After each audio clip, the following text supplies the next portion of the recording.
ডাঙৰীয়া আপুনি বাৰ্তালাপ চাই কেতিয়াবা সময় সুবিধা পালে কি পৰিস্থিতিত পৰি আপুনি আপোনাৰ মগজুলৈ আহিছিল যে স্বাধীন অসমৰ চিন্তাটো ফটকাৰ বোমটোৰ পৰা আপোনালোকে অৰিজিনেল বোম বনাইছিলে আছে মোৰ মানে তিনটা হেনগেনে থকাৰ পিছত এটাতো কৰিবই লাগিব আৰু এটা প্ৰেষ্টিজৰ কথা আছে মোক কিন্তু যিটো এফেক্ট হ'ব লাগিছিলে অকল শব্দহে বেছি হয় যাত্ৰাটো ৰাতি ৰাতি হয় আপোনালোকৰ দিনটোৱে যাব লাগে দিনটো গ'লেহে আমি মেমা বৰ্ডাৰ পাওঁ পাটকাই শাহু ওৱানত বহি দিছোঁ বাৰ্মা এই প্ৰথম তাতে আৰু আমাৰ প্ৰথম মানে যাত্ৰা তাৰপিছতে আৰু আছে বহুত দীঘলীয়া হ'ব নমস্কাৰ মই চক্ৰপাণী পৰাশৰ চাবলৈ আৰম্ভ কৰিছে বাৰ্তালাপ আৰু এই ভিডিঅ'টো ক্লিক কৰাৰ বাবে ধন্যবাদ আৰু আজিৰ বাৰ্তালাপত কোন আছে আপোনালোকে গমে পাইছে আজিৰ বাৰ্তালাপত মোৰ সৈতে উপস্থিত থাকিব আলফা স্বাধীনৰ মুখ্য সেনাধ্যক্ষ পৰেশ বৰুৱা ডাঙৰীয়া বা পৰেশ অসম ডাঙৰীয়া তেখেত হয়তো মোৰ লগত সন্মুখীকৈ বহি নাথাকিব কিন্তু আজিৰ এই বাৰ্তালাপ আমি তেনেকৈ কৰিব বিচাৰিছোঁ মই তেনেকৈ ছেটআপটো তৈয়াৰ কৰি লৈছোঁ আৰু পুৱা এতিয়া 7:45 হৈছে তেখেতৰ লগত মই কথা পাতিবলৈ আৰম্ভ কৰিছোঁ আৰু এইখিনিতে কৈ থওঁ যে পৰেশ বৰুৱা ডাঙৰীয়াৰ সৈতে ইতিমধ্যে বহু সাক্ষাৎকাৰ হৈছে সেয়া টিভি চেনেলত হওক বাতৰি কাগজত হওক এটা সময়ত বিভিন্নজন সাংবাদিক বুলি ক'লে ভুল হ'ব আঙুলিৰ মূৰত লিখিব পৰা কেইবাগৰাকীও সাংবাদিক গৈ তেখেতৰ ওচৰত ইণ্টাৰভিউ লৈছে কিন্তু মোৰ ভাল লাগিছে যে তেখেতে বাৰ্তালাপক বিচাৰিছে বা মোক বিচাৰিছে আৰু মোৰ জৰিয়তে বাৰ্তালাপৰ জৰিয়তে অসমবাসীক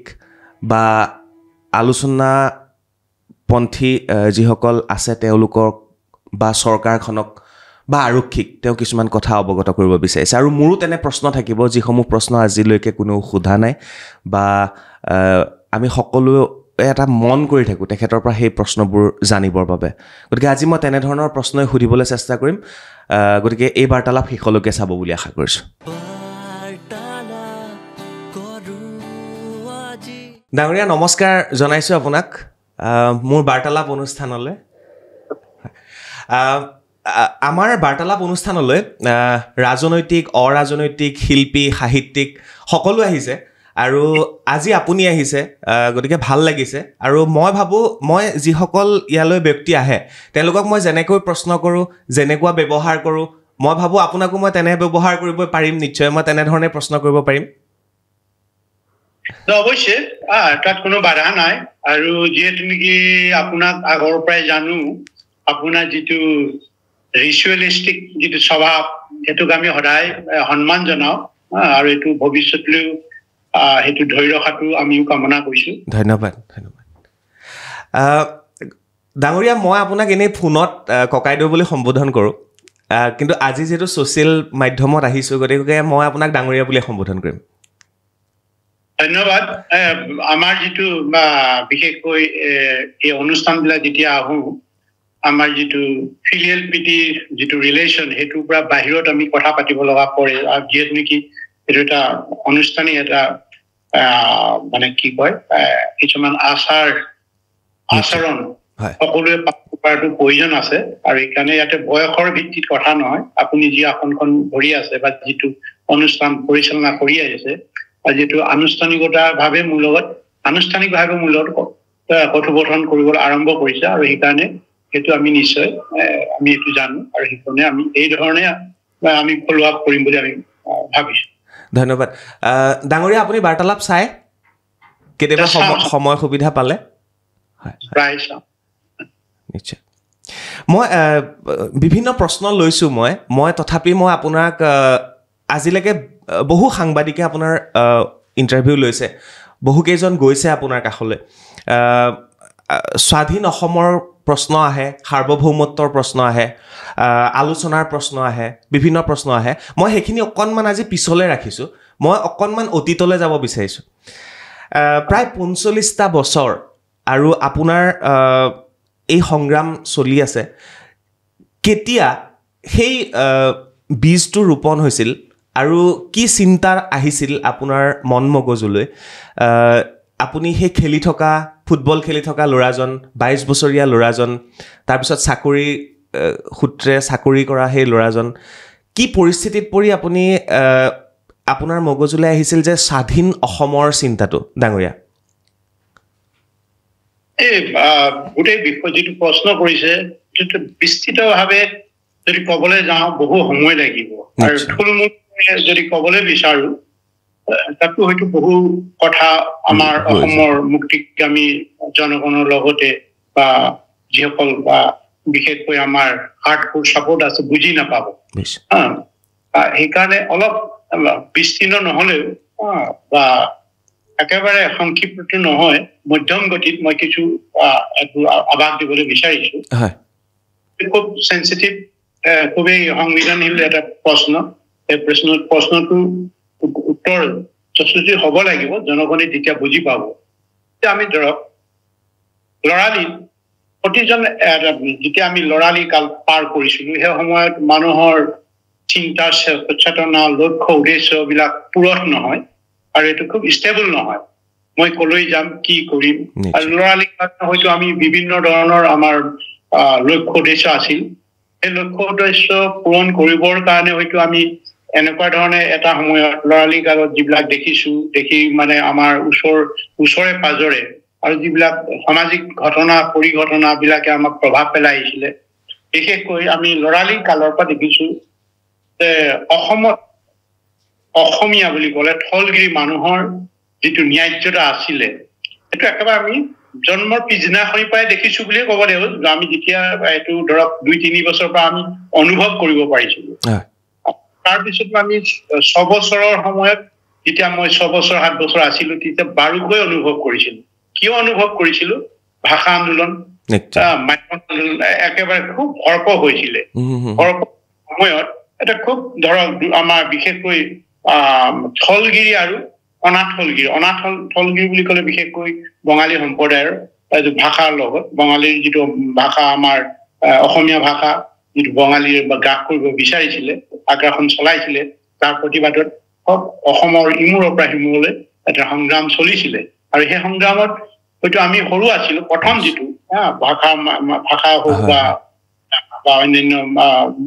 বিশেষকৈ মাধ্যম আন্দোলন বিলাকত পৰৱৰ্তীত আমি ধৰি এটা বুজিব পৰা হৈছিল কিন্তু 6-7 বছৰৰ সময়ত যিবিলাক আমি দেখিছিলো আমি ধৰক আমাৰ ওচৰৰ চহৰবিলাকতে টাউন হওক বা পানীতোলা টাউনেই হওক বা চাবুৱাই হওক তিনিচুকীয়া হওক এটা বেয়া প্ৰভাৱ পৰিছিলে অসমৰ সকলো জেগাতে পৰিছিলে কিন্তু আমাৰ তাতো যে নপৰা নাছিলে বা আমাৰ তাতো বাৰুকৈ পৰিছিল আমি যেতিয়া নিশা হলে গাঁৱৰ মানুহ একত্ৰিত হয় আমাৰ দেউতাহঁত গৈ মানে যি ধৰণে গাঁওখনৰ সুৰক্ষা কৰিব লাগে বা সুৰক্ষাৰ দায়িত্বত তেখেতসকল আছিলে আৰু কেতিয়াবা এনেকুৱা খবৰ আহে বঙালী আহিছে বুলি কৈ গোটেই গাঁৱত হুলস্থুল হৈ যায় ঢোল বজায় বিভিন্ন ধৰণৰ অগ্ৰিম সংকেত বিলাক দিয়ে তেতিয়া আমাৰ কি হয় পিছফালে আমাৰ বাইদেউ এগৰাকী আছিলে বাইদেউ এতিয়াও জীৱিত আছে হাবিতি বাইদেউ তেখেতে আমাৰ ল'ৰা চুচুৰাই আমিতো তেতিয়া 5-6 বছৰ বা 7 বছৰ এনেকুৱা আছিলো আমাৰ হাতত ধৰি হাবিলৈ চুচুৰাই লৈ যায় বঙালী পালেহি গৈ আমাৰ দেউতাহঁতে আগলৈ যায় তেতিয়া আমাৰ ককাইদেউটো একেবাৰে সৰু হৈ আছিলে কোনো ধৰণৰ চবেই আমি হাবিলৈ দৌৰিব লগা কৰিছো আমি নিশা 1 বজালৈ বা 2 বজালৈ হাবিত থাকিব লগা কৰিছো আৰু জ্বলন্ত হাকি আমাৰ হাবিতি বাইদেউ এতিয়াও জীৱিত আছে ডিব্ৰুগড় আৰু তেখেতৰ সন্তান অমৰ্মিত হৈছে আমাৰ সংগঠনত তেখেতে ভালকৈ জানে যে আমি কেনেকুৱা এটা পৰিস্থিতি দেখিছো তাৰ আৰু এটা দ্বিতীয় কথা আছে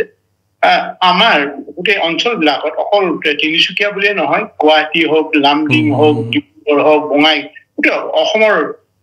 সকলো জেগাতে এটা বহিৰাগতৰ যিটো দপদপনি অসমৰ বাহিৰৰ লোকৰ দপদপনি আমি ভালকৈ কথা ক'ব নোৱাৰো বা সকলোতে ব্যৱসায় বাণিজ্য ভাষা সংস্কৃতি সিহঁতে আগ্ৰাসন চলাই আছিলে আৰু মাজে মাজে আমাক খুবেই বেয়া লাগে তবু আমি সৰু ক্ৰমান্বয়ে কথাবিলাক আমি দেখি অহাৰ পিছত আকৌ আহিলে আমাৰ ধৰক আমি বিভিন্ন ধৰণৰ আমাৰ অসমৰ ন্যায্যতা দাবী সংগ্ৰাম এনেকে শোধানাগাৰ আন্দোলন ভাষা আন্দোলন এইবিলাকতো আমি জড়িত হৈ পৰিলো লাহে লাহে যেতিয়া আমি বা ধৰক হাইস্কুললৈ ঢাপলি মেলিছো আমি সৰুৰ পৰা আমি অনুভৱ কৰিছিলো যে অসমত কিবা হৈ আছে যে অসমৰ মানুহে যে নিপীড়িত হৈ আছে নিৰ্যাতিত হৈ আছে নিজৰ প্ৰাপ্যৰ পৰা বঞ্চিত হৈ আছে এই কথাটো আমি সৰুৰ পৰাই অনুভৱ কৰি আহিছো অনুভৱ কৰা ইয়াৰ লাহে লাহে যেতিয়া আকৌ ধৰক আমি বিভিন্ন সময়ত বিভিন্ন প্ৰান্তত খেলা ধূলাত বিশেষকৈ মানে মনোনিৱেশ কৰিলো কৰাৰ পিছতো আমি একেই সমস্যাৰ সন্মুখীন হৈ আহিছিলো খেলপথাৰতো যেতিয়া মই ৰেলৱে চাকৰি কৰিছিলো খেলপথাৰতো যি ধৰণৰ মানে NFL টিমটো প্ৰাধান্য হয় বঙালীৰ প্ৰাধান্য বঙালীৰ মেজৰিটি হয় ইহঁতৰ কথাৰ মতে সিলেকশ্যন হয় আমি তেতিয়া মাজে মাজে ডিপ্ৰাইভ আমাৰ যদিও আমাৰ যোগ্যতা আছিলে যোগ্যতাৰ ভিত্তিত আমি কৰবাত যে বঞ্চিত হোৱা এনেকুৱা এটা অনুভৱ হৈছিল ইয়াৰ পিছত আকৌ বিভিন্ন ক্ষেত্ৰত লাহে লাহে এইবিলাকতো দেখিলো মানে আমি ওতঃপ্ৰোতভাৱে শোধনাগাৰ আন্দোলন মই শোধনাগাৰ আন্দোলন আমাৰ চেতিয়া মহাশয় তেখেতৰ লগতে আমি মানে জেললৈ গৈছো হ'ব পাৰে এদিন হ'ব পাৰে দুদিন হ'ব পাৰে কিন্তু জেললৈ আমাক প্ৰক্ষেপ কৰিছিলে এই আন্দোলনৰ সময়ত এইটো আমি ল'ৰালি কালত মানে স্কুলৰ যেতিয়া আমি ছাত্ৰ আছিলো বিদ্যালয় বা হাইস্কুলৰ যিটো আমি ছাত্ৰ আছিলো এই আমাৰ হাইস্কুল পানীতোলা হাইস্কুলৰ প্ৰায়বিলাক ছাত্ৰ ছাত্ৰী এই আন্দোলন বিলাকত অংশগ্ৰহণ কৰিছিল তাৰপিছতে আমি ধৰক যেতিয়া মানে কলেজৰ দেওনা বা কলেজত হাইস্কুল পাৰ হৈ আমি কলেজত যেতিয়া অন্তৰ্ভুক্ত হলো বা তাতে কলেজীয়া ছাত্ৰ বা জীৱন আৰম্ভ কৰিছিলো তেতিয়া আমি বিভিন্ন প্ৰান্তত যেতিয়া খেলিবলৈ যাওঁ এই খেলবিলাকতো খেলাৰ সময়তো আমি পাইছো হোৱাৰ পিছতে আমি ধৰক এই খেলাৰ সূত্ৰে তাৰপিছতে আমি গলো বিশেষকৈ বাহিৰত খেলিব গৈছো মণিপুৰত খেলিব গৈছো মণিপুৰত খেলিবলৈ যাওঁতে আমি দেখিছো বা মণিপুৰত যিবিলাক স্বাধীনতাকামী তেতিয়া RPF জন্ম হৈছিলে RPFটো আগতেই কিন্তু UNLF জন্ম হৈছিলে কিন্তু এক্টিভিটিজ যিটো কৰ্মকাণ্ডবিলাক সহজ নাছিলে তেতিয়া প্ৰথমে RPF কৰিছিলে RPFৰ সান্নিধ্যত যেতিয়া আমি খেলি আছিলো আমাৰ সতীৰ্থ এইটো বিমান দাস তেখেত ঢুকালে মণিপুৰতে ঢুকাইছে কি কয় ৰিয়েকশ্যনাৰী গ্ৰুপৰ হাতত তাৰপিছতে বিমান দাস আছিলে অশোক আছে তাৰপিছতে আছিলে প্ৰদীপ গগৈ আমগুৰি তেখেত আছিল আমি তেখেতসকলক পাইছো তেখেতসকলে আমাক পোষ্টাৰিং কিবা কিবি লিফলেট বিলাক দিছিলে তাতো আমি অনুপ্ৰেৰণা হৈছিলো কিন্তু সেই সময়ত সেইটো 77ৰ ঘটনা কৈছো মই অসমত বহিৰাগতৰ বা বিদেশী বিতৰণৰ আন্দোলন আৰম্ভ হোৱা নাছিলে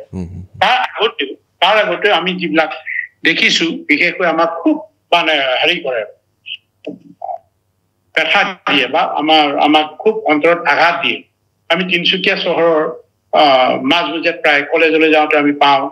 যিসকল অনা অসমীয়া মানুহৰ মানে টপটপনি আমাক ভাল ধৰণে সন্মান নকৰে আমি যে মানে ভূমিপুত্ৰ আমাৰ যে ঐতিহাসিকভাৱে মানে আমাৰ ইয়াৰ নিদৰ্শন আছে বিশেষকৈ তিনিচুকীয়াত সেইটোকো আমাক আমাক মানে সন্মান নকৰে প্ৰতি মুহূৰ্ততে আমাৰ অনা অসমীয়াসকলক মাৰপিট কৰে কি কম অসমীয়াসকলক মাৰপিট কৰে আৰু বিভিন্ন আমাৰ সন্মুখতে তেনেকুৱা ঘটনাবিলাক আমি কিন্তু প্ৰতিবাদ কৰোঁতে যিবিলাক আমি সমস্যাৰ সন্মুখীন হৈছিলো মাওতে মানে খেদি আহে আমাক মাৰিবৰ কাৰণে হয়তো কৰবাত আমাৰ কেইজনমান বন্ধু খুব বেয়া ধৰণে মাৰপিট কৰিছে আঘাত কৰিছে কেতিয়াবা ট্ৰেইনৰ পৰা পেলাই দিছে তেনেকুৱা বিলাক আমি দেখিছো এই ঘটনাবিলাকে কিন্তু আমাক বেয়া ধৰণে প্ৰতিক্ৰিয়া কৰি আহিছে আৰু তাৰ উপৰিও আমি এটা লৰালিতে আমাৰ এইটো মুখৰ কথা ন সত্য কথা আপুনি চিনিয়ৰ নিবান বৰাদেৱৰ শহুৰ নিবান বৰা খুলখালিয়ে হ'ব খুলখালিয়ে নিবান বৰা হয়তো নিবান বৰাটো তেখেত ডাঙৰ আছিলে দীপেন দত্ত তিনিচুকীয়া তেখেতসকল ঘৰখন খুব সৰ্বান্ত পৰিয়ালৰ আছিলে মোৰ এজন শিক্ষাগুৰু কলেজৰ মানে অধ্যাপক আছিলে তেখেতক মই ভাল ধৰণে শ্ৰদ্ধা কৰো আৰু এজন আমাৰ ফুটবল টিমৰ এবাৰ আমাৰ মেনেজাৰৰ দায়িত্বত গৈছিলে যিবাৰ মৰিগাঁৱত আমি চেম্পিয়ন হৈছিলো জুনিয়ৰ ডিষ্ট্ৰিক্টত আমি চেম্পিয়ন হৈছিলো এবাৰ তেখেতে আমাৰ দলৰ মেনেজাৰ আছিলে তেখেতৰ ককাই নিপেন দত্ত এটো মই 60 দশকৰ কথা কৈছো আপোনাৰ নিপেন দত্ত খুব অসম দৌৰি দুখীয়া অসমীয়া মানুহৰ দৰত সহ্য কৰিব নোৱাৰে তেতিয়া আৰু অসমত ধনী নাইতো অসমত মুষ্টিমীয় হয়তো এমুঠিমান ধনী ব্যক্তি আছে যাৰ চাহ বাগান আছে টি প্লেন্টাৰ্ছ বিলাক বিশেষকৈ ধনী যি উচ্চ পদস্থ বিষয়া বা জমিদাৰ বিলাক সেইবিলাকে ধনী আছিল আৰু ধনী বুলিবলৈ অসমত আমি দেখা পোৱা নাছিল এটো নিশ্চয় জানিব আপোনালোকে আৰু যিসকল ৰাজনীতিৰ লগত জড়িত আছিল যেনেকৈ শিৱসাগৰলে ধনী টি প্লেন্টাৰ্ছ মানে পাৰ্বতী প্ৰসাদ বৰুৱাৰ দেৱৰ যি ফেমিলিৰ তেখেতৰ টি প্লেন্টাৰ্ছ আৰু সেইবিলাক বা যোৰহাটৰ যিসকল শৰ্মা বৰুৱা গোহাঁই টি প্লেন্টাৰ্ছ তেখেতসকলে আমি জানো আৰু শিৱসাগৰলে গ'লে আমি চলিহা ফেমিলিটোৱে ধনী বুলি জানি সেইটো বা বিমলা প্ৰসাদ চলিহাৰ বিল্ডিংটো একেবাৰে পাক খোৱা একেবাৰে 3 মহলীয়া চাই এই ধনী নেতাবিলাক ধনী এইবিলাক ধনী ধনী মানুহ নাছিলে সেইবিলাক বা মানে আমাৰ নিপেন দত্তৰ নিজৰ আইডল বুলিবই লাগিব বা তেখেত নাই তেখেতে এই মানে যেতিয়া দুখীয়া মানুহবিলাক আহে আমাৰ মৰাণ সম্প্ৰদায় মটৰ সম্প্ৰদায় তাতে সেই তিনিচুকীয়া অঞ্চল তেখেতসকলক ঠগে প্ৰতাৰণা কৰে আৰু সবচে এটা নকলেই নহয় কি কাৰণে আমাৰ মনবিলাক যে ইমান বিদ্ৰোহী হৈ উঠিছিলে সৰুৰ পৰা কাৰণ যেতিয়া মৰাণ সম্প্ৰদায়ৰ মানুহ আহে ইহঁত মৰাণ সম্প্ৰদায়ৰ যিমান ব্যক্তি আছে মানে সেই অঞ্চলত ডাঙৰ ডাঙৰ কমলা বাগান আছে কমলা বাগান বিলাক কমলা বিক্ৰী কৰিব নিদিয়ে বজাৰত আগতে মাৰোৱাৰীয়ে গৈ বিহাৰীয়ে গৈ এই কমলা বাগান কিনি লয় আৰু আপুনি শুনিলে খুব আচৰিত হ'ব আৰু এইটো খুব মানে পেথেটিক কৰুণ বুলি ক'ব লাগিব কেনেকৈ আমাৰ মানুহবিলাকক মানে মাৰোৱাৰী হয় বঙালী হয় বা বিহাৰী বিলাকে কেনেকৈ প্ৰতাৰণা কৰিছিল তাৰপিছত এই বাগানৰ মূল্যটো কৈ ধাৰি দি সিহঁতে নিৰ্ধাৰণ কৰিব নিৰ্ধাৰণ কৰি ইমান দিবলৈ সিহঁতে কি তাৰ বিনিময়ত কি দিয়ে মিঠাতেল 1 গিলান দিব তাৰপিছত নিমখ 1 বস্তা দিব তাৰপিছত কিবা কিবি অন্যান্য সামগ্ৰী অলপ দি পিনি বাগানখন কমলা বাগান কিনি লয় সেইটোতো হ'ল তাৰ আগৰ ছোৱালী যদি মই আকৌ যাওঁ এইটো কথা মই সেইকাৰণে কৈছো অলপ দীঘলীয়া হোৱাৰ হ'ব তেতিয়া মানুহে বহু কথা জানে আপুনি ক'ব পাৰে ডাঙৰীয়া একো নাই আপুনি ক'ব পাৰে হ'ল তাৰপিছতে কি হৈছে মানে ধৰক হেৰিবিলাক কমলাবিলাক লৈ লোৱাৰ পিছত আপুনি নিশ্চয় জানে তিনিচুকীয়া চহৰখনৰ যিটো আৱৰি আছে মাটিবিলাক মৰাণ আৰু মটকৰ আছে আৰু মৰাণ মটক সম্প্ৰদায় দুটা কি কৰে মাৰোৱাৰী আৰু বিহাৰী বিলাক ইমান চতুৰ ইহঁতি আমাৰ সংস্কৃতিটো বুজি ললে আমি এটা তামোলত যে আমি হয়তো এটা তামোল পানেদি আমাক সেৱা কৰিলে সন্মান জনালে আমি হিয়া উজাৰি আমাৰ কোনো কপটতা নাথাকে যে আলহী বুলি ক'লে আমাৰ স্বভাৱগত এইটো অসমীয়া জাতি অকল মৰাণ আবেগিক জাতি আৰু অতিথি পৰায়ণ ভৱিষ্যতৰ কিন্তু কথা চিন্তা নকৰে আহি সব মাটি কাৰোবাক দিব তামোল পাণ এটা দি দিয়ে সেই তামোল পাণৰ যোগেদি 2 বিঘা 3 বিঘা দি দিয়ে আৰু কিছুমানে অলপ টকা দি ভৱিষ্যতলৈ যে আমাৰ মানুহখিনি বুজি পোৱা নাছিলে কি হ'ব এই ৰঘুমূলাৰ দৰে এইবিলাক আহি আমাক কেনেকুৱা এই যে চিন্তা চৰ্চা নাছিলে মুছলিমৰ কিছুমান মানুহ শিক্ষিত আছিলে সেই শিক্ষিত কিয় নিজৰ স্বাৰ্থ পৰীক্ষা দেশ জাতি অন্যান্য জাতিক আগবঢ়াই লৈ যোৱা যিটো মানসিকতা থাকিব লাগে সিহঁতৰ বা যিসকল আমাৰ সেই সময় শিক্ষিত ব্যক্তিসকলৰ চেতনা লব্ধ নহয় যেনেকে মাৰোৱাৰী সম্প্ৰদায় এটা মাৰোৱাৰী ইয়াতে বুজে গুজ মেলাৰ পিছত সিহঁতে আৰু 2টা মাৰোৱাৰী লৈ আহে বিহাৰী সম্প্ৰদায় তেনেকে বঙালী সম্প্ৰদায় কিন্তু আমাৰ অসমীয়া অকল এটা এনেকুৱা স্বভাৱ আছিলে নিজেই অকল মানুহ হ'ব লাগে নিজেই অকল চলিব পৰা মনোবৃত্তিটো আছে বা এতিয়াও আছে সেইটো ক্ষেত্ৰত আমি সেইটো আমি সলনি কৰিব পৰা নাই এই পৰিপ্ৰেক্ষিতত হোৱাৰ কাৰণে যিটো এই দুৰ্দশা চলিলে বা যি ধৰণে বহিৰাগত আমাক লুণ্ঠন কৰিলে এনেকৈ মানে আপোনাৰ মনটো বিদ্ৰোহী হৈ গৈ থাকিলে লাহে লাহে আৰু কি হ'ল যে মই আকৌ সেই আচল হেৰিটোতে নিপেন তেখেতে যেতিয়া সেই মৰাণ অঞ্চলৰ পৰা বা বিভিন্ন প্ৰত্যন্ত অঞ্চলৰ পৰা আমাৰ গাঁওবাসী বিলাক যেতিয়া আহে সিহঁতক প্ৰতাৰণা কৰে এটা চৰা দামত বস্তু বিক্ৰী কৰে তেখেতে কিন্তু সদায় অবজাৰ্ভ কৰি থাকে আৰু যেতিয়া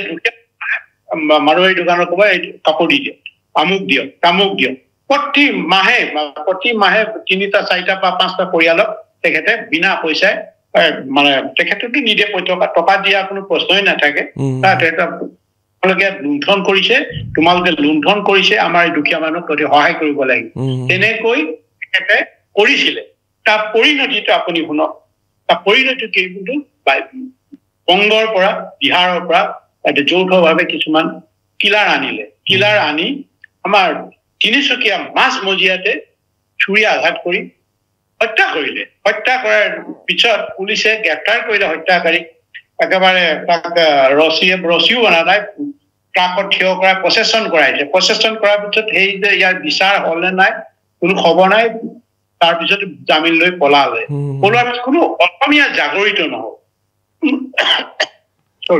কোনো অসমীয়া মানুহ জাগৰিত নহল বুলি আমাৰ দেউতাহে কয়। আমাৰ যি ওচৰ চুবুৰীয়া, আমাৰ পূৰ্বপুৰুষ, আমাৰ যিসকল অগ্ৰজ আছিলে আমাক কয়, আমাৰ কি ধৰণে আমাক লুণ্ঠন কৰিছে, কি ধৰণে লুণ্ঠন কৰিছে আৰু কি ধৰণে হত্যা কৰিলে, প্ৰতিবাদ কৰিলে আমাৰ। আৰু প্ৰতিবাদ কৰিলে মানে আমাৰ অসমীয়া যিসকল মুষ্টিমীয় যি ৰাজনীতিৰ লগত জড়িত আছিলে সেইসকলে বিহাৰীয়ে কয়, মাৰোৱাৰীয়ে যি কয় এই সেইটোৱে হয়। আৰু কোনো ধৰণৰ চেতনা নাছিলে মানুহবিলাকৰ। সেইটো কাৰণে লুণ্ঠন কৰিবলৈ হেৰি পালে, মানে সুযোগ পালে। ইয়াৰ পিছতে গ'ল, আমি দেখিলো আমাৰ মানে ঘৰৰ ওচৰে পানী তোলাৰ ঘৰত আমি যেতিয়া সৰু আমি তেতিয়া প্ৰতিবাদ কৰিলে আৰু মাৰ খাব লাগিব, এইটো চাই থাকে, সহ্য কৰি থাকে। আমাৰ পৰিয়াললৈ এতিয়া তেখেত অইলৰ পৰা তেখেত অৱসৰ লৈছে, তেখেত বিষয়াৰ লেভেলৰে আছিলে। তাৰপিছতে তেখেতৰ এবাৰ কিবা সাধাৰণ কথাৰ কাৰণে কি কয় এইটো চাহপানলৈ, মানে কি কয় এইটো পানশালা বুলি কয় আৰু, নহয় জানো? তাতে বিহাৰী চাহ দোকান বুলি কয়। তাতে কিবা তৰ্কাতে কি হ'ল, ইহঁতে লাঠি, তেতিয়া আৰু বিহাৰীয়ে লাঠি উলিয়াই খুব পিটিছে। কোনো ধৰণৰ তাত প্ৰতিবাদ কৰা নাই, প্ৰতিবাদ নকৰে বা নীৰৱে গুচি আহিছে। এই ধৰণৰ পৰিস্থিতিত আমি সন্মুখীন হৈ আহিছো। আৰু তাৰপিছত আমাৰ এটা আগতে ভাৰতীয় বিষয়ত আমি যেতিয়া সৰু আছিলো বা ভাৰতীয় সেনাৰ প্ৰতি এটা শ্ৰদ্ধা আছিল। আমাৰ গাঁওখন এনেকুৱা অৱস্থাত আছে, গোটেই চাৰাউণ্ডিংটো বাগান আৰু আৰ্মি কেম্প। মাজে মাজে এই আৰ্মি কেম্পৰ যিটো কাৰুকাৰ্য, ইহঁতৰ যি ধৰণে মানে খেলা ধূলাকে আদি কৰি চবে আমি চাই থাকো। কিছুমান বেয়া আছে। যেতিয়া দেখিলো এটা সময়ত আমাৰ এটা সম্বন্ধীয় মানে আমাৰ একেবাৰে খুব নিকটৱৰ্তী সম্বন্ধীয় বুলি ক'ব লাগিব, আমাৰ বৰদেউতাৰ ছোৱালীজনী বিয়া কৰায়, ল'ৰা হিন্দু বুলি কয়। তেখেতক বিনা কাৰণত মানে আৰ্মিয়ে নি একেবাৰে পুৱতি নিশা কিবা কম্বল হেৰালে, কিবা হেৰালে বুলি কৈ বিনা কাৰণত মাৰিছে। মাৰি একেবাৰে ৰাস্তাত পেলাই দিছিল। ভাগ্যক্ৰমে বাচিলে, সেইটো এটা দেখিলো। তাৰপিছতে আৰ্মি বিলাকৰ আমাৰ এতিয়া জুম বান্ধি আমাৰ যিটো ঐতিহ্যৰ, এইটো এটা ঐতিহ্যবাহী মানে এইটো কি কয় আমাৰ মানে এটা নীতি নিয়ম বুলি ক'ব লাগিব। এই যে ডিব্ৰু নদীত বাৰিষা কালত মাছ মাৰি যাওঁতে আমাৰ বা আমাৰ যিসকল আমাৰ আইসকল আছিলে, আমাৰ পেহী মাহী বা তেনেকুৱাই হ'বনে সেই হ'ব আমাৰ সম্বন্ধ বিলাক, তেখেতসকলে যেতিয়া মাছ মাৰিবলৈ যায় সিহঁতে ৰাস্তাত এই যে অসৎ দুৰাচাৰ সৈনিক বিলাক আছে না, সিহঁতে ৰেপ কৰিবলৈ বিচাৰে। বহু ধৰণৰ তেনেকুৱা চেষ্টা কৰিছে, বিফল হৈছে। মাওখেপ যায় না, যেতিয়া বিফল হৈছে। তাৰপিছতে এনেকুৱা বিলাক দেখিলো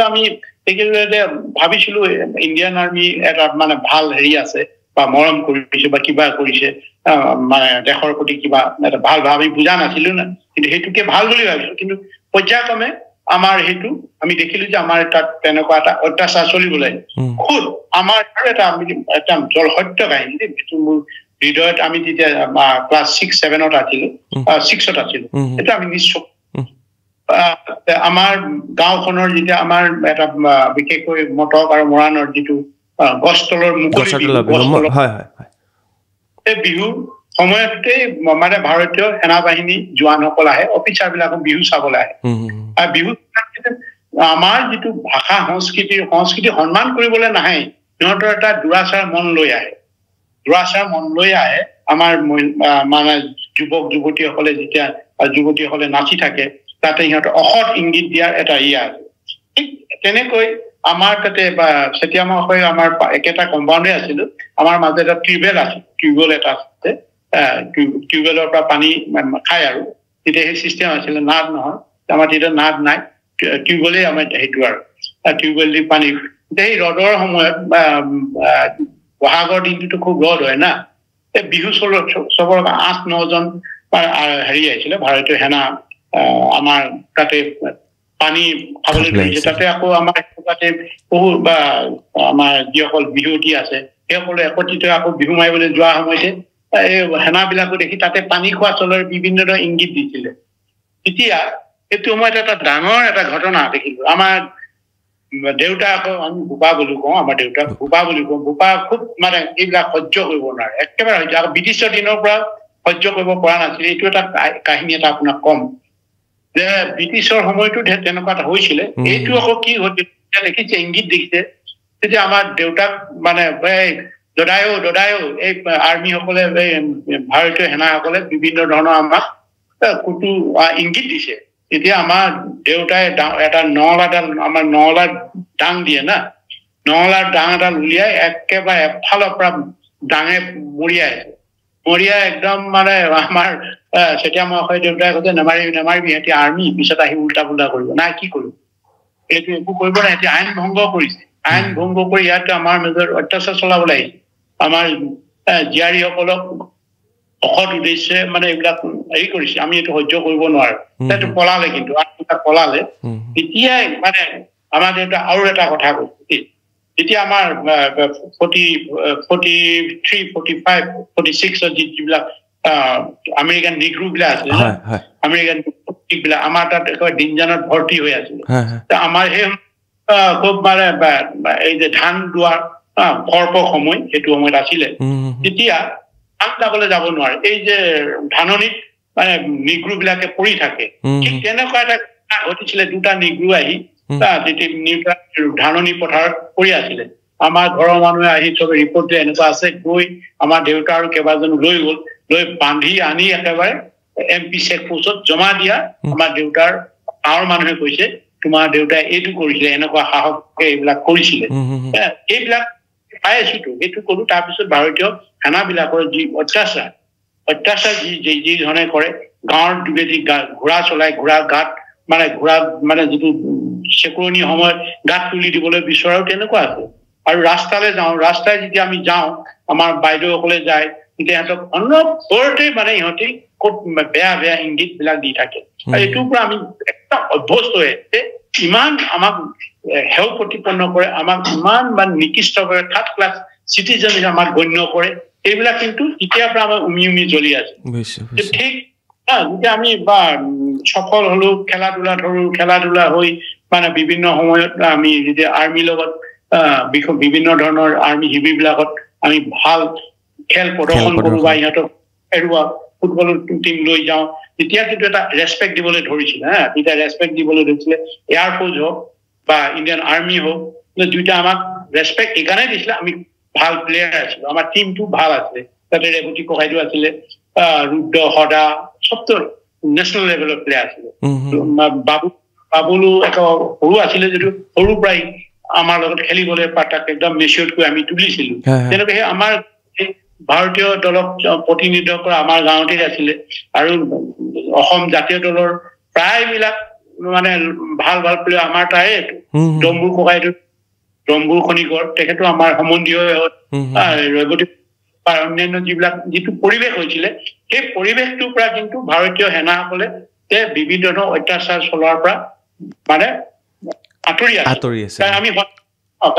গাঁও বিলাক আমি একত্ৰিত হল বুজিলো তেতিয়া এই তাৰ পৰৱৰ্তীতে কি হল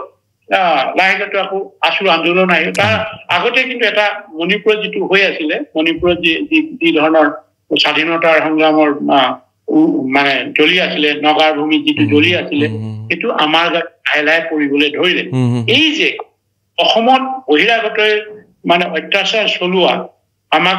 বঞ্চিত কৰি সিহঁতে সুযোগ সুবিধাবিলাক লোৱা এই পৰিৱেশবিলাক আমি দেখি আছো আমাৰ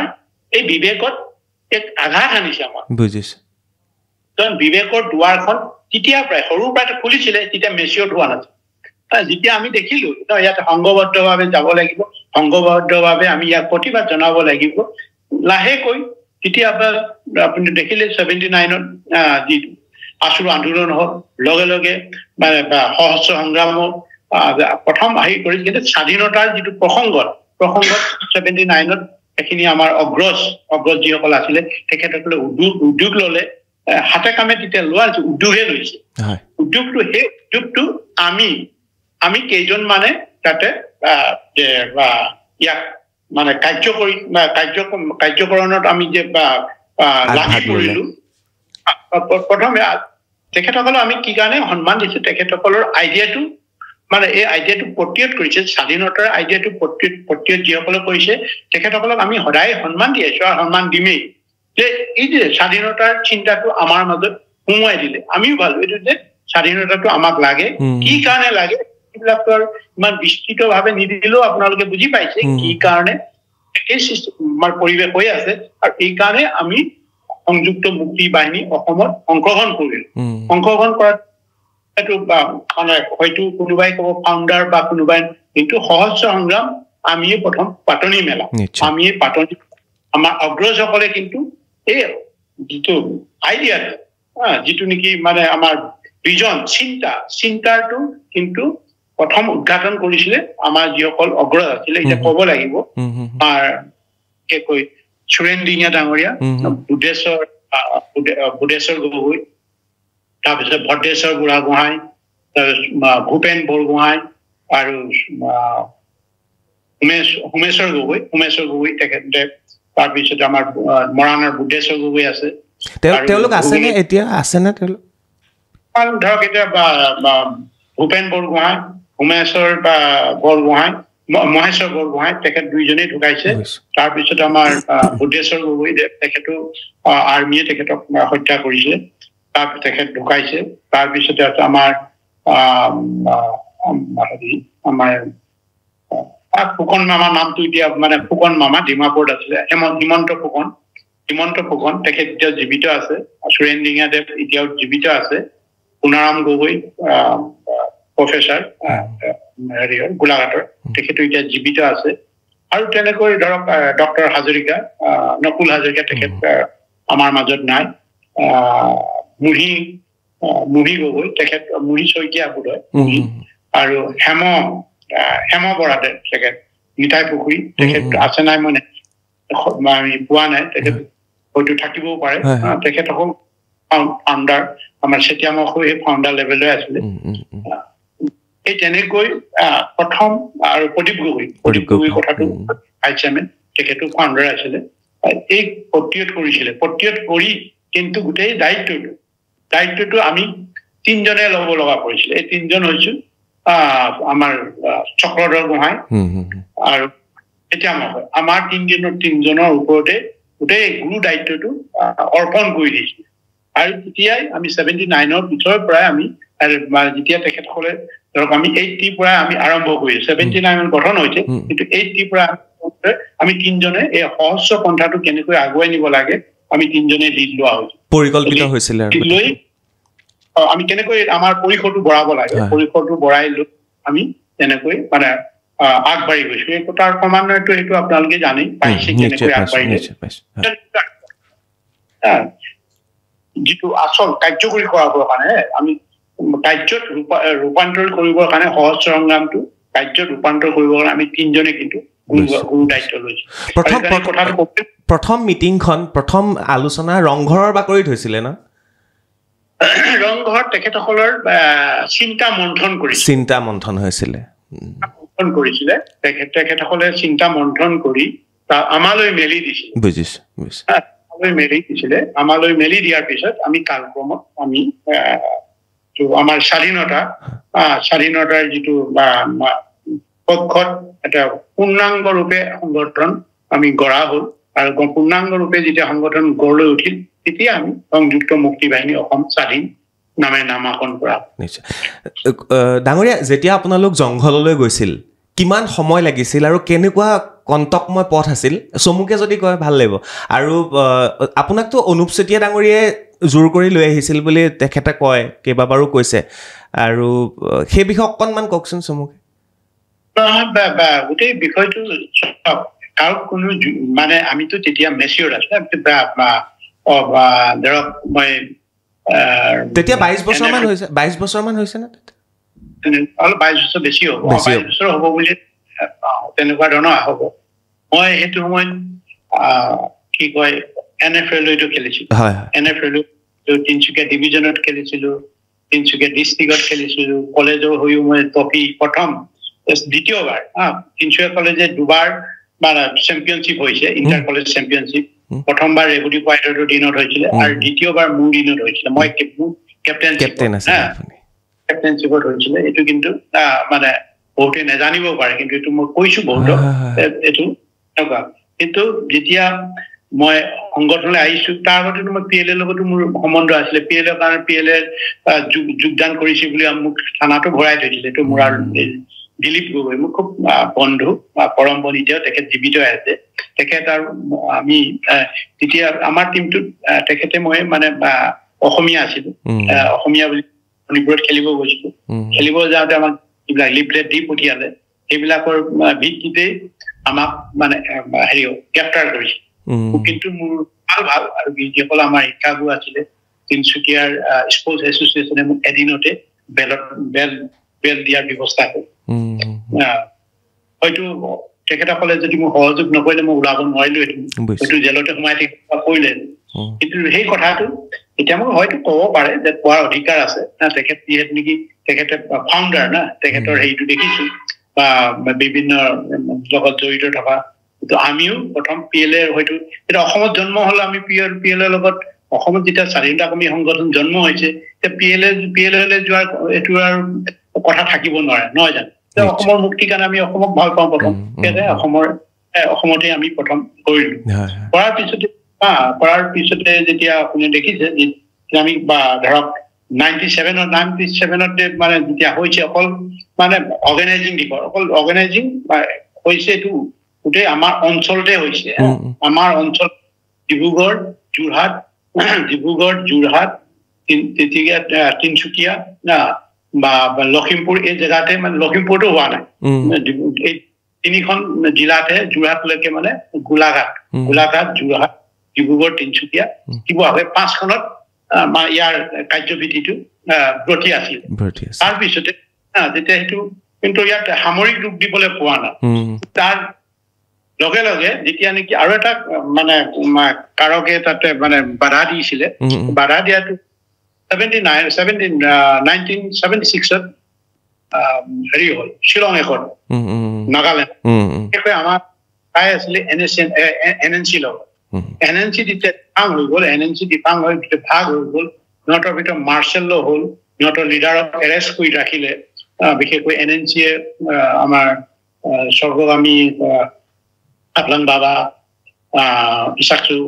তেখেতো বা চেয়াৰমেন আছিলে লগতে কুইবা ডাঙৰীয়া এতিয়াও তেখেত জীৱিত আছে তিনিজনক এৰেষ্ট কৰি ৰাখিলে NNCয়ে তাৰপিছত তেতিয়া আৰু সেই সময়ত আমাৰ যোৱাৰ যি প্ৰস্তুতি চলাবলৈ বিচাৰিছিলে সেইটো একেবাৰে টোটেলি ডিফাং হ'ল চব হতাশাত ভুগিল সেইটোৱে 97ৰ যিটো 76ত শ্বিলং একৰ্ড হ'ল এই শ্বিলং একৰ্ডৰ আমাৰ বিশেষকৈ আলফা মানে লগত যিটো যুগহত্য আছিলে নগা আমাৰ স্বাধীনতাকামীসকলৰ সেই ৰাস্তাটো মানে বন্ধ হৈ গ'ল টোটেলি বন্ধ হৈ গ'ল আমিও এবাৰ কৰিছিলো আমাৰ কি কয় চেতিয়ামহয় মই তাৰপিছতে আমাৰ জিতেন ৰাজকুমাৰ এতিয়া তেখেত হেণ্ডিকেপ হ'ল তেখেতে আমাৰ সংগঠনৰ চেয়াৰমেন হ'ল সেইটো সময়ত খুব ভাল আছিলে এতিয়াও আমাৰ অৰবিন্দ ৰাজখোৱা পৰিয়াল তেখেত আৰু প্ৰভাত কোঁৱৰ আমি 5জন লগতে ভদ্ৰেশ্বৰ বুঢ়াগোহাঁই আপুনি নিশ্চয় চিনি পায় অসম বিধানসভাৰ স্পীকাৰ আছিলে বোধহয় ভদ্ৰেশ্বৰ বুঢ়াগোহাঁই নাম জানে নেকি ভদ্ৰেশ্বৰ বুঢ়াগোহাঁই ঢুকাল AGP দিনত তেখেতৰ নেতৃত্বত এইটোতো খুব ইণ্টাৰেষ্টিং এইটো নকলে আপুনিও ভাল পাব বহু কথা জানিব লাগে চেতিয়ামহয় মই তাৰপিছতে আৰু মানে প্ৰভাত আৰু জিতেন ৰাজখোৱা 4জন আৰু আমাৰ মানে কি কয় ভটেশ্বৰ বুঢ়া হয় তেখেত অভিজাত্য ঢং অভিজাত্য ঢঙত থাকে তেতিয়াৰ পৰা লিডাৰ বেলেগ এটা দিয়ে তাৰ মানে তেখেতৰ ওচৰলৈ কোনো যাব নোৱাৰিব তেখেতৰ পাৰ্মিশ্যন নোৱাৰিব আমি গৈছো একেখন ট্ৰেইনৰ আৰু খুব মানে মানে ইণ্টাৰেষ্টিং ঘটনা সেই সময়তে মই মোৰ লগত NFL যিমান বিলাক আপটো লামডিং মানে মোৰ মানে যিমান কীৰ্তি আছে কীৰ্তিবিলাক মই ক'লে নকৰাকে নাথাকে যে টিকেট ফ্ৰী কৰিব লাগিব ফাৰ্ষ্ট ক্লাছত যদি খালী থাকে চিট কোনো পইচা ল'ব নোৱাৰে সেইটো কৰি দিয়ে এতিয়া নাম নকওঁ এতিয়া জীৱিত আছে তেখেতসকল এতিয়া ৰিটায়াৰ হ'ল তেখেতসকল জীৱিত চব কৰি দিয়ে কিন্তু এই ভদ্ৰেশ্বৰ বুঢ়াই আমি যে হেৰিলৈ আহিছো ডিমাপুৰৰ পৰা মানে তেখেতসকলে হেৰিলৈ NNC হেডকোৱাৰ্টাৰ নিব বুলি কৈছে কিন্তু আমাৰ সেই সময় সেই নলেজ বিলাক নাছিল যে কি হয় উত্তৰ পূৰ্বাঞ্চল বিশেষকৈ NACN-ৰ ভিতৰখন কি হৈ আছে আমি সেই সময়তো ইমান হেৰি নকৰে লিখা মেলা নকৰে আৰু ৰেডিঅ'টো এইবিলাক ঘোষণা কৰে তাৰ সময় শুনিব থাকে আমি আৰু যে লিডাৰৰ মানে একান্ত ভক্ত ন এটা হাইলি এডুকেটেড মানে লয়াৰ হয় চিনি পায় একদম মানে বিশেষকৈ অভিজাত্য পৰিয়ালৰ পৰা আহিছে সেইটো তেখেতৰ সন্মান কৰি গৈছো আৰু তাৰপিছত যেতিয়া উঠিছে মানে শিমলুগুৰিৰ পৰা উঠিছে কিন্তু ফাৰ্ষ্ট ক্লাছ দবাটো মই এৰেঞ্জ কৰি দিছো আৰু তেতিয়া মই কৈছো আমি তেখেতৰ লগত তেতিয়া মই আমাকতো বহিব নিদিয়ে তেখেতে ইজনে বেলেগকে বহো এবাৰ জিতেনে আৰু প্ৰভাতে বেলেগকে বহিছে আহিছো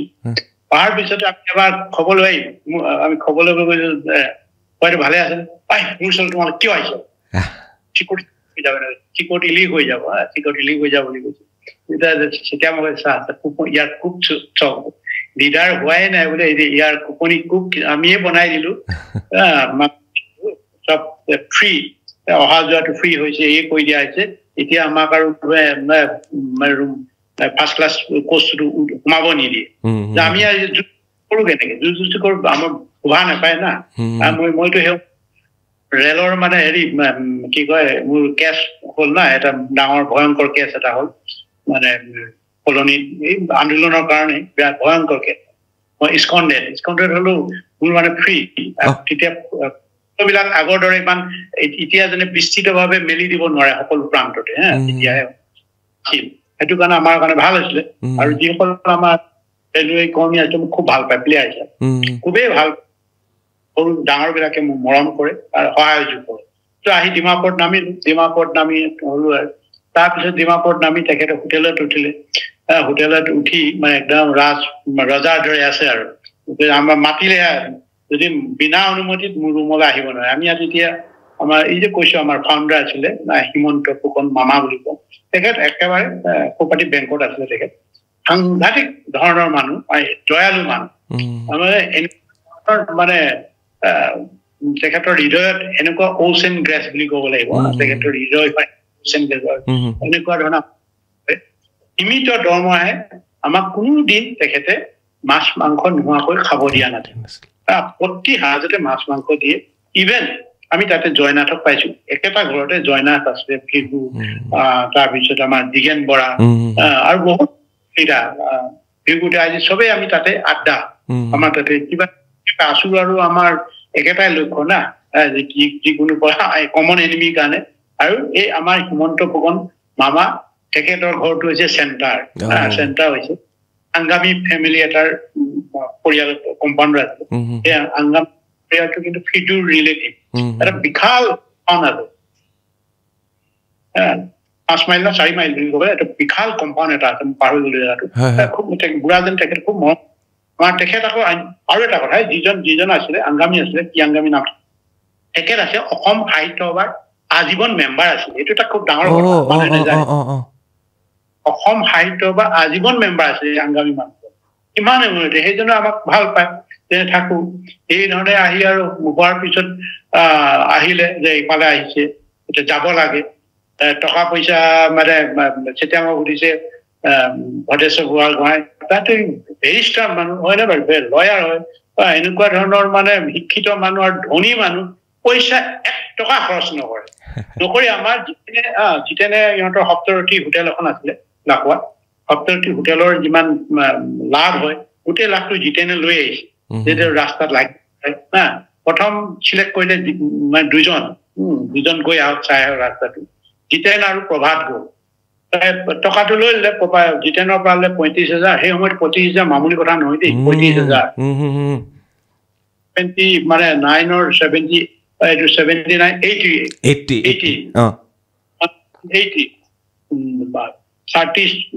34,000 to মামুলি কথা নহয় হেতু লৈ ল'লে লৈ মানে তাৰ পিছতে যেতিয়া মই মোৰ লগত 3,000 আছিল তেতিয়া মোৰ লগত 4,000 এতিয়া মই কৈছো আপুনি নিদিব গিলিব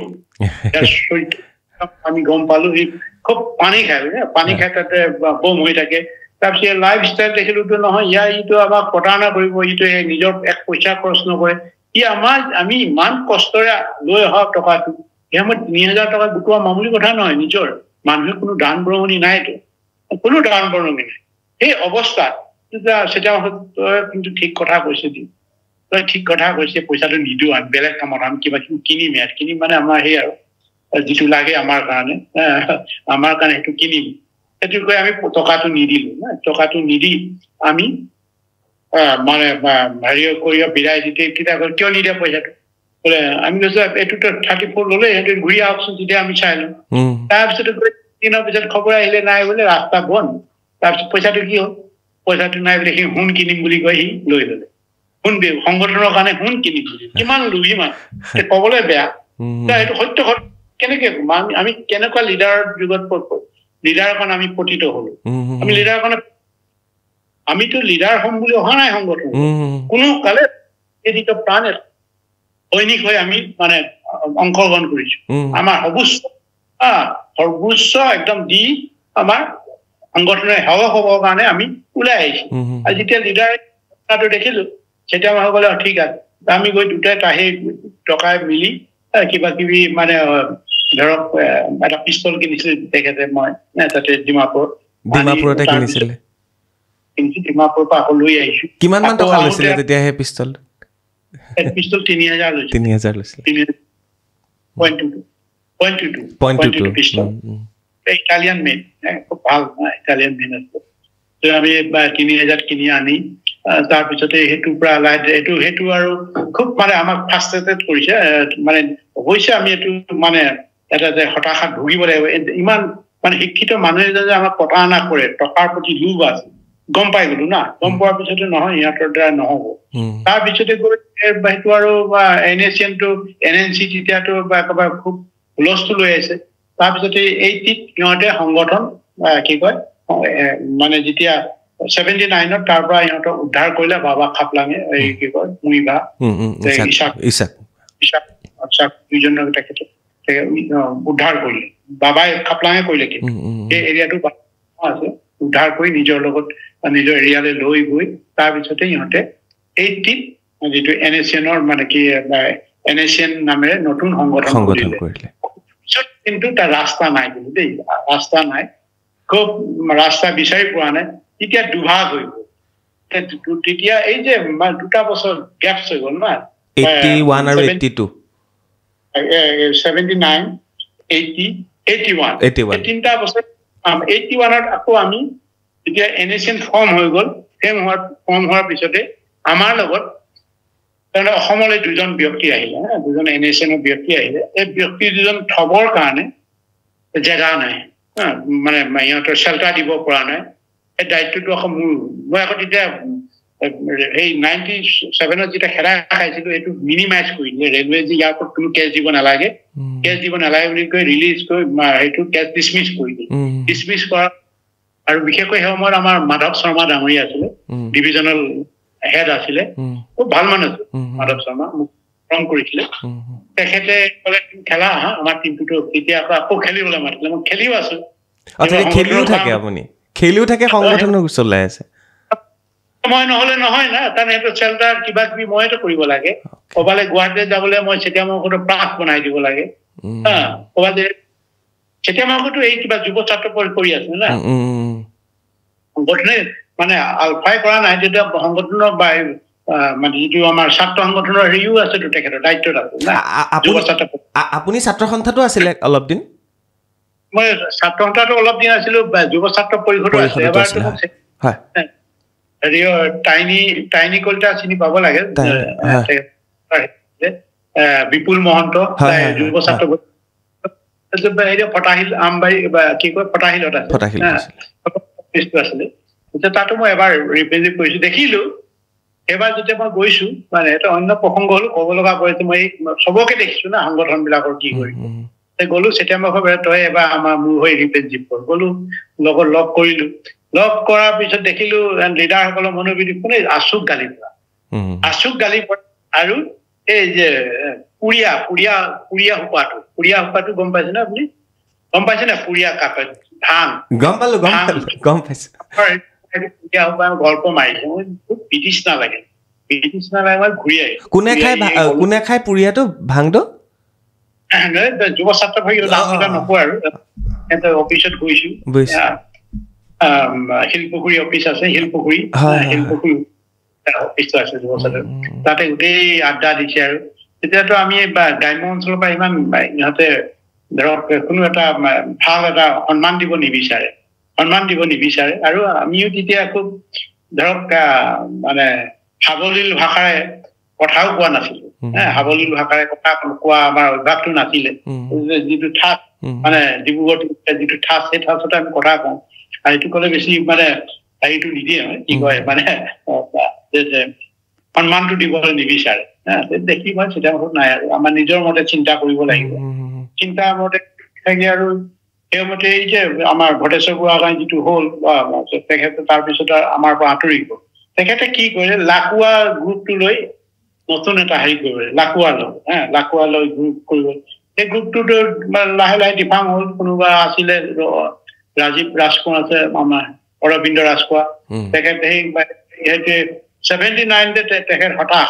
79 তেখেতে হতাশ আৰু মানে এইবিলাক যে নাই ৰাস্তা নাই কিবা নাই তেখেতে কি হ'ল তেখেত পুনা কোঁৱৰ শিষ্য হ'ল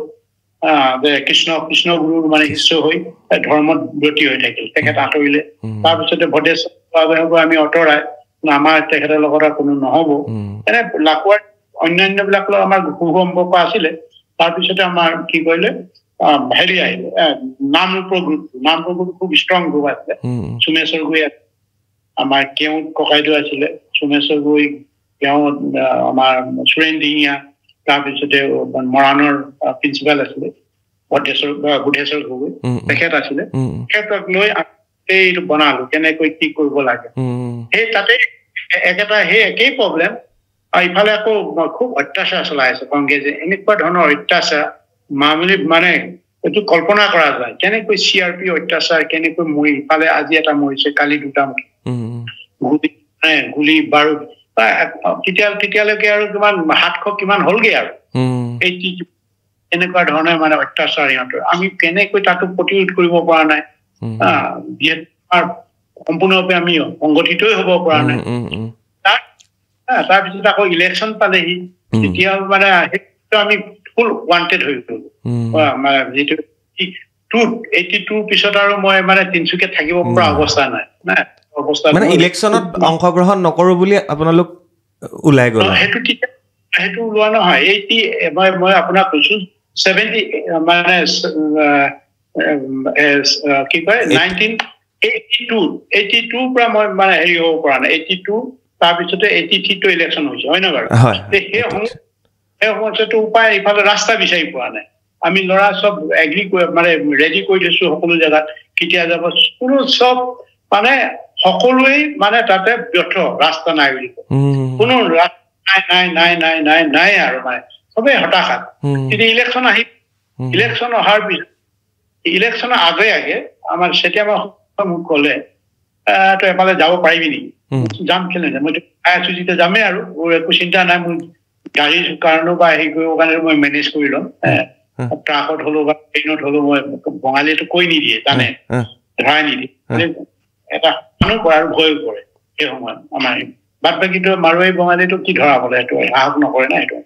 তেতিয়া মই গ'লো য'ত পঠাই জাগোনলৈ পঠাই কোনফালদি গৈছিলে ডাঙৰীয়া কোনফালদি গৈছিলে আপোনালোক এতিয়া কওঁ শুন আপুনি কেতিয়াবা ক'লে বস্তু অলপ আনিবগে লাগে ঠিক আছে মই যাওঁ তেতিয়া আমি কেম্প হেৰিয়লে ট্ৰেইনিঙলৈ যোৱা নাই আমাৰ কোনো ট্ৰেইনিং প্ৰস্তুতিয়ে নাই সবটো ফটা হৈ গ'ল ৰাস্তা নাই নগাৰ ব্ৰিজৰ ভিতৰত মৰামৰি হৈছে তাৰ আগতে আকৌ মই আকৌ 83 81 82 ঘটনাটো গ'ল নগা দুজন আমাৰ দুজন সদস্য আছিলে ইয়াৰে এজন আমি মই কৈ থওঁ আপোনাৰ এতিয়া বৰ্তমান NACN IMৰ commander in chief Anthony Singh তেখেত আহিলে আহি খুব তেখেত মোৰ খুব বন্ধু খুবেই বন্ধু বা যদিও আমাৰ ৰাজনীতি কিছু মানে মতানৈক্য থাকিব পাৰে কিন্তু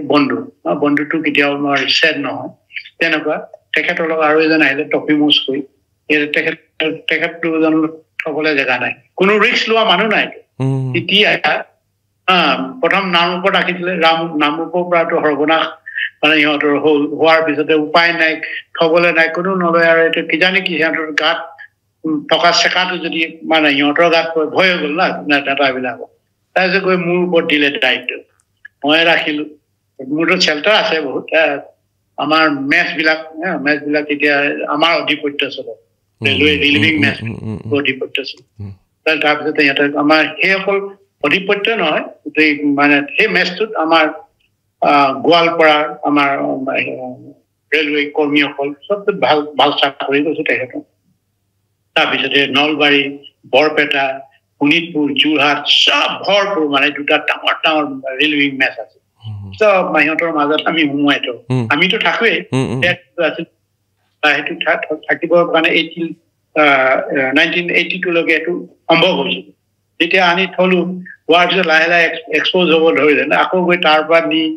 মানে ৰাখিলোগে আমাৰ নিজৰ পৰিয়ালৰ বাগানত ৰাখিলোগে এক মাহৰ পিছত দেখিলে হুলস্থুল হৈ আছে ইফালে বা একেবাৰে অসমতো একেবাৰে হুলস্থুল সাংঘাতিক ধৰণে হুলস্থুল এন্থনি পৰিলে জালত একেবাৰে পিষ্টল নামৰূপৰ বেংক সোমাই এইটো অপেন আৰু এতিয়া কৈ লাভ নাই এইটো চবেই জানে এইটো কেছ ৰেজিষ্টাৰ সেই জেলত থাকিলে জেললৈ গুচি গ'ল আমিতো সেই সময়তে আকৌ মানে এতিয়াতো আৰু মানে আগতে পাৰ্ট টাইম কৰিছিলো এতিয়াতো ফুল টাইম আহি তেতিয়া আৰু সেই ফুল টাইমতেই চেতিয়া মুখে ক'লে তই যাচোন কিবা লৈ আহ গ'লো যি আনিব বুলি কৈছে নাই নহয় এতিয়া কি কৰিম বোলে এইটো বস্তু শেষ হৈ গ'ল এইটো আমি ইয়াত পোৱা বস্তু নাই এতিয়া আমিতো উলিয়াব নোৱাৰো শিলৰ পুৰি হেৰিয়ত এইবিলাক নাই এতিয়া বৰ বিফল মনতে ঘূৰিবলৈ যাওঁতেই আমাৰ আমাৰ ফৰেষ্টাৰ আছিলে সম্পূৰ্ণ নামটো নকৰা সেই সময়ত বৰা ফৰেষ্টাৰ চিনি পায় তেখেতৰ ঘৰলৈ তেখেতক চিনি পাওঁ তেখেতে গ'লো তেখেতে ক'লো কি কামতে এনেকেনে আহিছিলো কামটো নহ'ল বৰ বেয়া লাগিছে ঘূৰি যাব লাগে চাহ এটা বনাই খোৱালে তেখেতে খোৱাৰ পিছত তেখেতেও আমাৰ সদস্য আছিল ফাউণ্ডাৰ তেখেতে ক'লে কৈছোন আজি এই আমাৰ চিম্পল ৰজা ঘৰলৈ যাওঁ তাত কিবা সন্ধান পাম নেকি সেইফালে সেই বাৰ্মাটো লাগে দেই ৰাস্তাত গ'লো দুইজনে গৈ যেতিয়া পালোগে কথা চোৱা পাতিলো তেতিয়া মানে হেৰি ক'লে নেগুটাং তেখেতৰ নাম নেগুটাং ঢুকালে তেখেত চবেই জানে নেগুটাং ক'লে মোক কৈছে বাপ নিব পৰাটো পাৰিম কিন্তু পইচা লাগিব মইতো নিজে অন্য মানুহ যাব পইচা ল'ব সেইকাৰণে কিমান নিব পাৰিব একেবাৰতে আমি কৈছো 15 জন আমি যাম একেলগতে একেবাৰতে হ'ব বা তই হেৰি কৰি লওঁ তোমালোকে প্ৰথমে ইয়ালৈ আনি লোৱা মানুহখিনি আনি লোৱাৰ পিছত আমাক খবৰ দিবা খবৰ দি তাৰপিছতে আমি নিয়া ব্যৱস্থাটো কৰিম কিন্তু টকা আনিব লাগিব টকাটো লাগিব টকাৰ অবিহনে ৰাস্তাটো আছে মানুহ মই যোগাৰ কৰিম খুব সেইদিনাখনি মোৰ মানে 79ৰ পৰা যিটো দৌৰ আপ টু মানে 83 লৈকে এইটো ইলেকশ্যনৰ আগে কথা কৈছো সেইটো খুব আনন্দ উপভোগ কৰি আহিছো ভাল খবৰ না এইটো আমাৰ ৰাস্তাটো পাইছো লৈ আহি তেতিয়া মই ক'লো এতিয়া আকৌ ইলেকশ্যন ভৰপূৰ হৈছে ইলেকশ্যন তাৰপিছতে ইলেকশ্যনৰ হোৱাৰ পিছতে মানে একেবাৰে আমাৰ দায়িত্ব কিছুমান আহি কোনে দিলে তিনচুকীয়াৰ ক'ত কেনেকে কৰিব পৰা যায় ইলেকশ্যনটো বন্ধ কৰিব পৰা যায় সেইটো এটা পাৰ্ট মই ল'লো এটা পাৰ্ট অন্য লৈছে ইলেকশ্যন বন্ধ কৰাৰো এটা প্ৰতিবাদ হৈছিলে প্ৰতিবাদ আৰু ইলেকশ্যনটো এইকাৰণে একেবাৰে 3% মাত্ৰ ভোট 3% হৈছিলে মানুহ নাছিলে না 3% এইটো মামুলি কথা নহয় এইটো কিন্তু আলফা বা অন্যান্য যিবোৰ মানুহৰ জনগণৰ স্বতঃস্ফূৰ্ত সমৰ্থন আছে এইটো এই আন্দোলনৰ প্ৰতি এইটো কাৰণে বন্ধ হৈছিলে প্ৰথম সেইটো ক'লে যে আমাৰ হেৰি হ'ল যে আমাৰ টেকনলজি তেতিয়া নাছিলে আমাৰ কোনো ৰিচোৰ্চো নাছিলে ইলেকশ্যন বন্ধ কৰিবলৈ কিবা এটা কৰিবই লাগিব কিবা এটা টেকনিকেলি মই ইমান মানে এক্সপাৰ্ট নাছিলো তেতিয়া চেতিয়া মই হয় তাৰপিছত আমাৰ চক্ৰ সিহঁতে দায়িত্ব ল'লে যে আমি এনেকুৱা কৰিম কিছুমান হেণ্ডমেড বম বনালো বনা মানে মই বনোৱাত যুক্ত নহয় মোক হেণ্ডমেড চব জেগাতে য'ত কেইবা 5-6 জেগাত মানে বিতৰণ কৰিছে মোৰ হাতত পৰিলে 3টা পৰিলে মোৰ হাতত হেণ্ডমেড কোনে কেনেকে বনাবলৈ শিকিলে এইটো জানে এইটো আৰু মানে মানুহ আছে এভেইলেবল গান পাউডাৰ থাকিলে বনাব পাৰে গান পাউডাৰ আৰু লিড কিছুমান দি তাতে কেনেকৈ মানে সংযোজন কৰি যে মানে পতাকা পিষ্টল আছে না তাতে হেৰি চেপেটা ৰঙা হেৰি থাকে না ফুটে আৱাজ কৰিবৰ কাৰণে এইবিলাক কেনেকৈ মানে হেৰিৰ লগত লিডৰ লগত টেষ্ট কৰি পিনি যে দলিয়াই দিলে যাতে এইটো নিজেই মানে ব্ৰাছ হৈ যায় মানে ফটকাৰ বোমটোৰ পৰা আপোনালোকে অৰিজিনেল বোম বনাইছিলে যিটো খাৰ সেইটোৰ পৰা টেমাত বনাই টেমাত সুমুৱাই তাতে লিডৰ এটা সৰু সৰু লিড থাকে লিড মাজত এটা ৰছীয়ে বান্ধি দিয়া হয় এইটো এতিয়া দলি মাৰি দিয়া হয় সেই লিডটো সংঘৰ্ষ হয় না ৰাস্তাত পকা ৰাস্তাত পেলাই দিলে এইটো ফুটি যাব অট'মেটিকলি জ্বলি যাব না ভিতৰত সেইটোতো একদম প্ৰমাণিক মানে তেনেকৈ বনোৱা হৈছিল বনোৱা হৈ আমাৰ ভাগ হৈ গ'ল এদিনাখনি মানে একেবাৰে তিনচুকীয়া দায়িত্বটো চিপুৰীয়া লাইনটো মই লৈছো চিপুৰীয়া লাইনটো এইকাৰণে মই লৈছিলো যে তাত হয়তো মই কাম কৰিলে মই বাচি যোৱা মোৰ সম্ভাৱনা বেছি আছে যে পেট্ৰলিংটো অহৰহ পেট্ৰলিং চলি আছিলে গতিকে সেইটো কৰি লৈ মেলি একেবাৰে আমি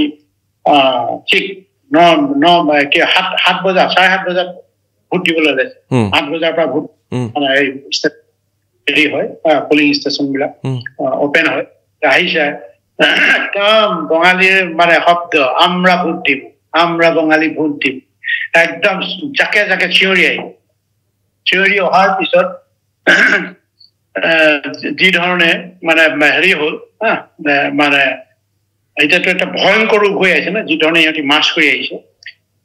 এই মাছটো যেতিয়া কৰিছে কৰাৰ ভিতৰত মই মাত্ৰ লগত আৰু এজন আজি ভয়তে আঁতৰিলে মানে যেতিয়া হৈ আছে না তেতিয়া দেখিলো এটা যি ধৰণে মানে ইহঁতৰ ভোটাৰ বিলাক ওলাই আহিছে আৰু তাতে কোনো চব নন আছামিজ নন ফলগিৰি তাতে কোনো মানে আমাৰ এটাও অসমীয়া মানুহ নাই অসমৰ মানুহ নাই মই দেখিলো এইটো মোৰ লগৰজনো সি আঁতৰি দিলে ভয় খাই বিৰাট ডাঙৰ মফটোৱে আছে মোৰ লগত মানে 3টা হেনগেনে থকাৰ পিছত এতিয়াতো কৰিবই লাগিব আৰু এটা প্ৰেষ্টিজৰ কথা আছে মোক কিন্তু নিজৰ আত্মসন্মানটো সদায় মই গুৰুত্ব দিওঁ আত্মসন্মান আঘাত সানিব যে কাম নকৰিলে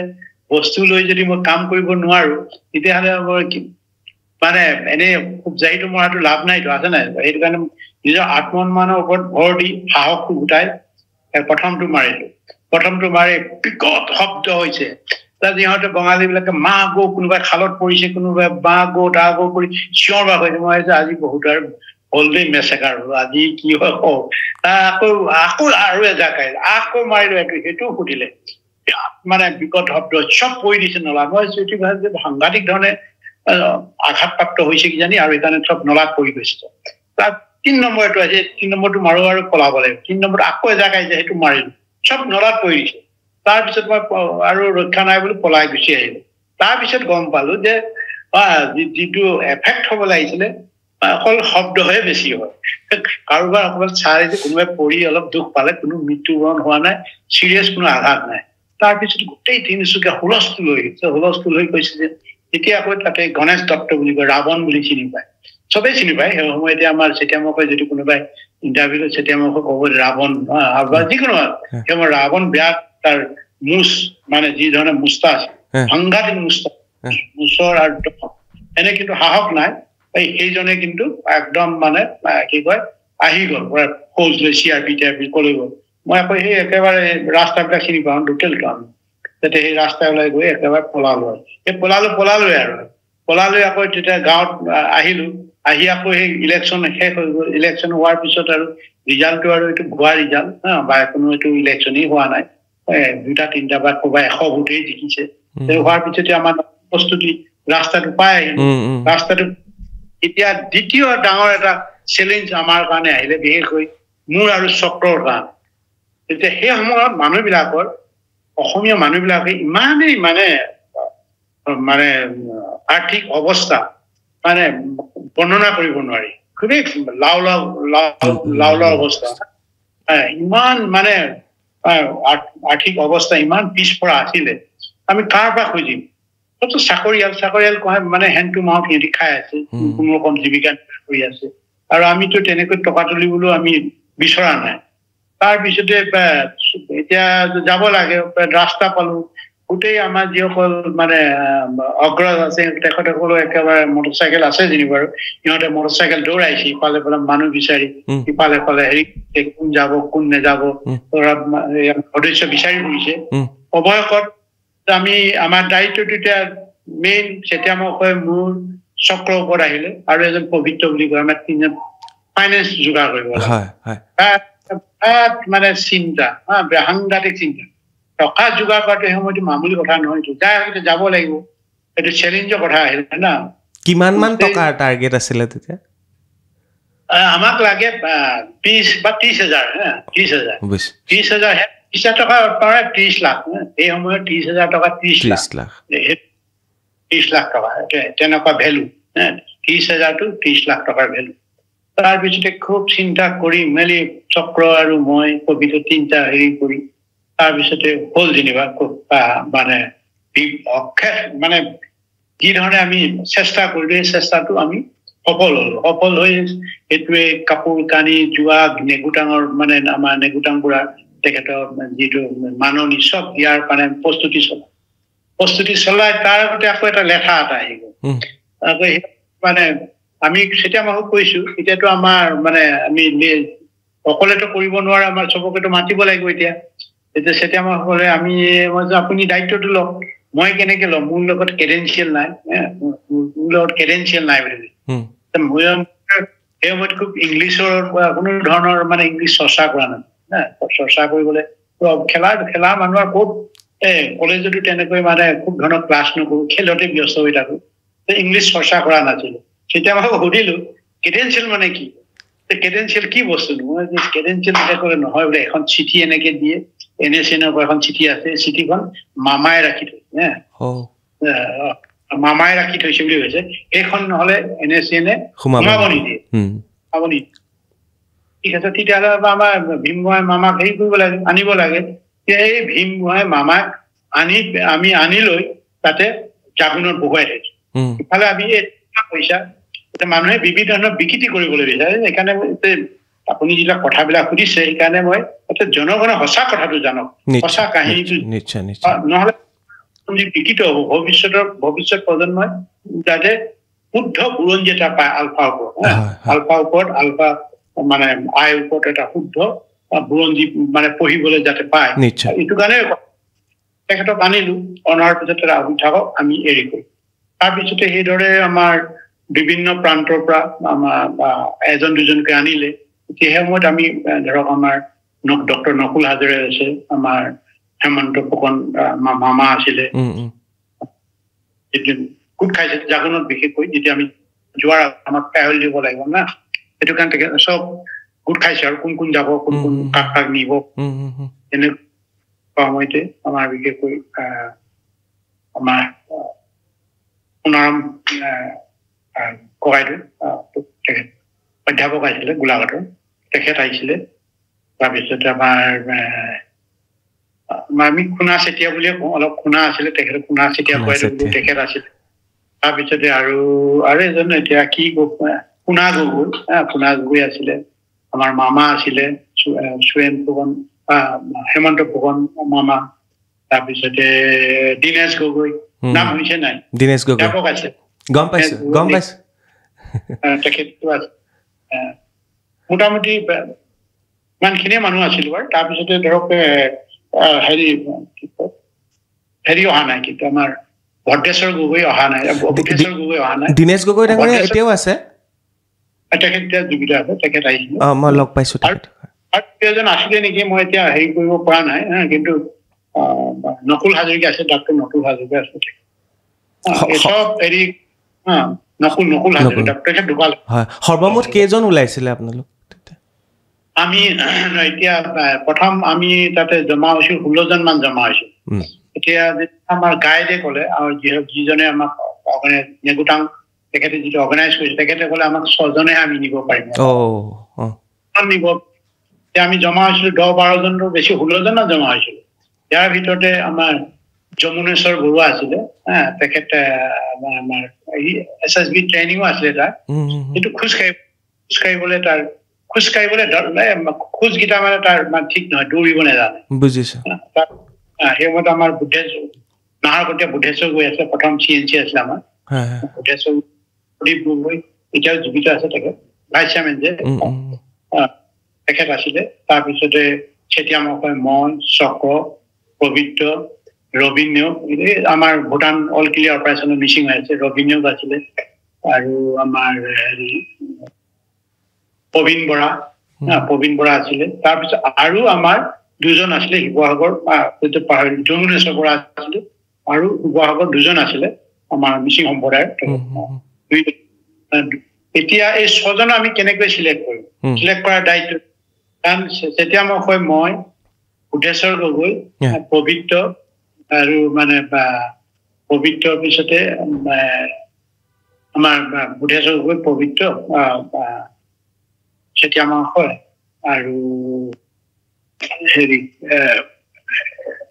ভাইচ চেয়াৰমেন প্ৰদীপ গগৈ 6 জন এই চিলেকশ্যন কিন্তু আৰু এজন মানে আমাৰ কমাণ্ডাৰ চিলেক্ট কৰিছিলে যে SSB ট্ৰেইনিং আছে বুলি কৈ ট্ৰেইনিং কৰিছিলে যমুনেশ্বৰ বৰুৱা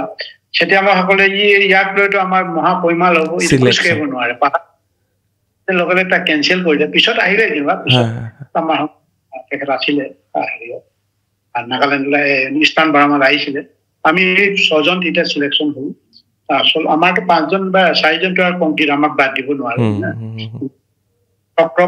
চক্ৰক ৰাখি থৈ গলো বিশেষ কামৰ কাৰণে কাৰণ সি নহলে মানে গোটেই উদম হৈ যাব না সেইকাৰণে আমি ৰাখি থৈ গলো তাৰপিছতে গৈ ধৰক আমি এতিয়া দিন বাৰ মানে হেৰি ঠিক কৰাৰ লগে লগে মানে আমাৰ কোট কেনেকে থাকিব জাগৰণতো ইমান দিন থকা সম্ভৱ নহয় আপুনি এটা কথা নকলে সিলেকশনটো কেনেকে হল 16 জনৰ ভিতৰত 6 জনৰ সিলেকশনটো আমি আৰু উত্তৰপুতভাৱে আছো না চেতিয়ামখৈ মই 4 জনটো একদম ফিক্স তাৰপিছতে প্ৰদীপ গগৈ পুৰণা মানে আগৰ পৰা আছিলে প্ৰদীপ গগৈ যাব তেখেতে এতিয়া অসমত থাকিবলৈ জেগা নোহোৱা হ'ল ৱান্টেড তেখেতৰ জেগা আৰু ঘুগুলনি বুলি কয় ঘুগুলনি প্ৰদীপ কি কয় বুদ্ধেশ্বৰ গগৈ তেখেত CNC আগতে চেষ্টা কৰিছিলে অকল সেইকাৰণে অলপ এডুকেটেড আছিল মাষ্টাৰ আছিলে তেখেত হাইস্কুলৰ মাষ্টাৰ আছিলে হেডমাষ্টাৰ তেখেতকো আমি যোগ্যতাৰ ভিত্তিত তেখেতকো লোৱা হৈছে এইকেইজন কিন্তু হেৰিয়ক আৰু যমুনেশ্বৰ পৰিৱৰ্তে ৰবীন্দ্ৰ সোমালে ৰবীন্দ্ৰটোক নাজানিছিলো তেওঁ খোজ কাঢ়িব পাৰে বুলি খোজ কাঢ়িব নোৱাৰে